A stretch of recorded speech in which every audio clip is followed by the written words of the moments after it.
Hey, what's up guys? Hope you're all doing great. I'm your host with a beard and today I'm reviewing the all-new 2022 BMW 2 Series Coupe. So without further ado, let's jump right into the review. Check it out.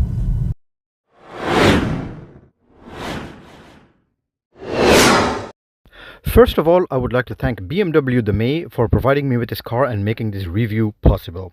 I will link their website and their Instagram channel down below, so be sure to go and check them out. Alright, ladies and gentlemen, here she is, the all-new 2022 BMW 2 Series Coupe. Immediately we can see, looking at the front of the car, that BMW kind of have stepped away from the angel lights, and we can especially see that when turning on the car. So this here is now the daytime running light, as opposed to previous models where it was in the light, or like the halo around the lights. Anyways, these new lights kind of look good. Not signature BMW anymore, but still they do look good, and I am kind of liking it. Furthermore, for you small grille lovers, the small grille is still here, as opposed to many other BMW models. And we see the bulge in the hood, which make it look very aggressive and sporty. You can see it even better from the side right here. This car has been equipped with the M Sports package from the outside, so we can see the M Sports bumper right here. We have some real air vents on the sides here. This is fake right here. These parts here in the grille open up at higher speeds or when to cool down the engine, and this is open anyways. This is where the driver assist features of the car usually are. This car isn't equipped fully, so it's a kind of a basic car, not very basic, but the way I like it, because not everybody buys these cars fully optioned out as most journalists get them. Moving to the side of the new BMW 2 Series Coupe, we can see that the shape of the previous 2 Series, well, not the previous, but the ones before that, because those were actual 2 Series. The outgoing model wasn't that beautiful, but now we recognize that this is actually a 2 Series again, especially when you move up to the higher models like the 240i and the M2, which I yet have to review. Moving to the back, this is the most controversial part of the car. So this angle right here kind of looks weird, because if you move to the back, this doesn't look as weird anymore, because the lights fit in quite well here, and a new design of these lights. Let me show you guys. So these are the blinkers right here, and when you unlock the car, you can see the LEDs lighting up. Very nice design actually, but from this angle right here, it does look pretty weird. And I think the rear of this car is going to have a lot of people not liking it, and then another part, a lot of people liking it a lot. So this is kind of the case with every new car now, you know, all these controversial new designs and everything. So we kind of have a fake diffuser thingy. Again, in the brand new models, BMW is still staying true to actual exhaust pipes in their cars. While we're back here, let's get the boot space out of the way as well. So this is not fully electrically opening, just the way I like it. Opens very wide, you know, at a 90-degree angle, and it's a decently large boot actually for such a small car. Look at this. Squared off, so you can put a lot of things in here, and pretty high as well. And if you want more stuff, you can just recline these seats, push them forward, and they can lie completely flat. My coat is lying on the back seat now, so it's not lying flat, but trust me, the seats can lie completely flat. All right, and now let's check out the interior of the 2022 BMW 2 Series Coupe.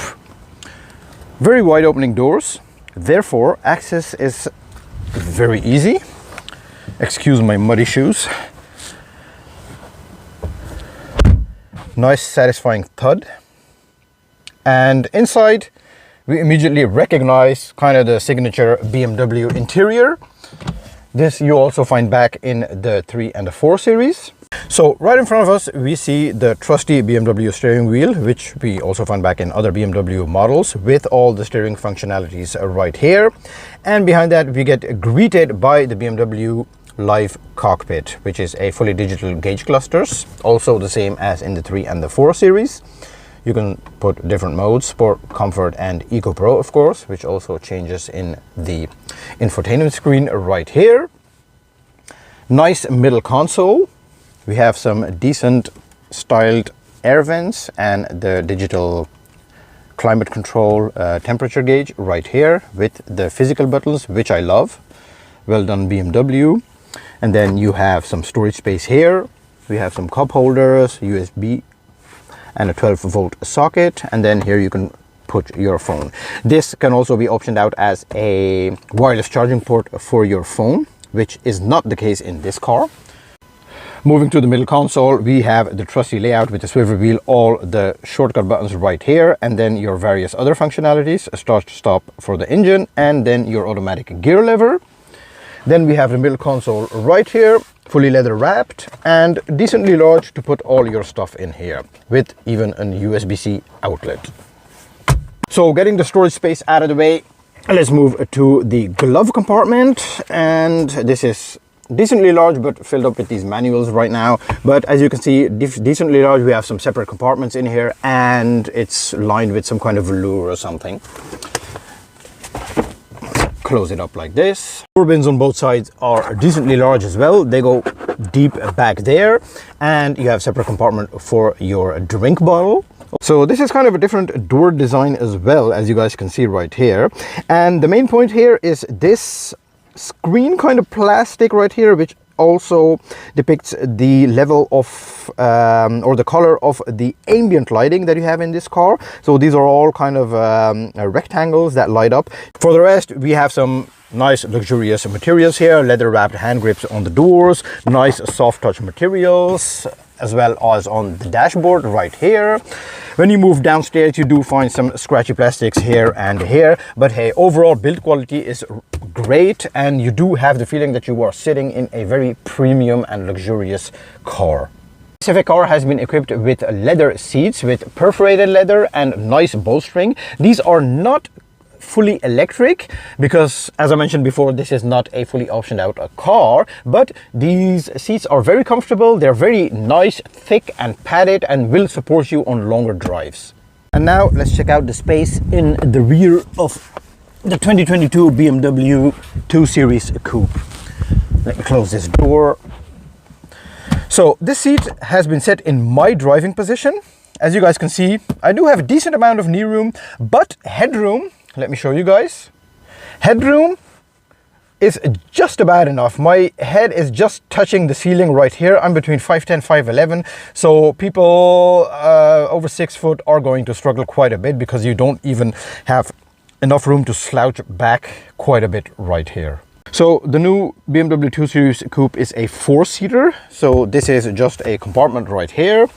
You can pull this down and reveal some cup holders right here, and this can function as a armrest.